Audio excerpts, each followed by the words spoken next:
অসমৰ সংবাদ জগতৰ ইতিহাসত চাগে এইটো এটা অনবদ্য উপহাৰ। এখন আলোচনী নিৰৱচ্ছিন্নভাৱে যাৰ মূল্য মাত্ৰ 5 টকা, আজি 19 বছৰ ধৰি এটাও সংখ্যা প্ৰকাশ নোহোৱাকৈ, অৱশ্যে ক'ভিড কালৰ কথা বেলেগ, তেতিয়া 11টা সংখ্যা ওলোৱা নাছিলে, এতিয়াও এই আলোচনীখনে আমাৰ জনসমাজত সমাদৃত হৈ থকা বুলিয়ে ক'ব লাগিব।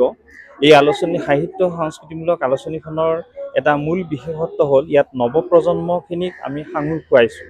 লগতে ইয়াত লিখি 3গৰাকীয়ে সাহিত্যিক পেঞ্চন পাইছে আৰু আমি মেধাশক্তিৰ পৰীক্ষা পাতিছিলোঁ, গছ ৰোপণ কৰিছিলোঁ আৰু আমি কিছুমান এনেকুৱা কাম কৰিছিলোঁ যিবিলাক নীৰৱ বিপ্লৱ বুলি ক'ব পাৰি। এই আলোচনীখন আপোনালোকৰ আটাইকে অসমবাসীলৈকে আমি নৱবৰ্ষৰ এটা শুভকামনা এই আপোনালোকৰ চেনেলৰ জৰিয়তে আমি জনাইছোঁ। ধন্যবাদ। Stay informed, stay ahead. News NE 365.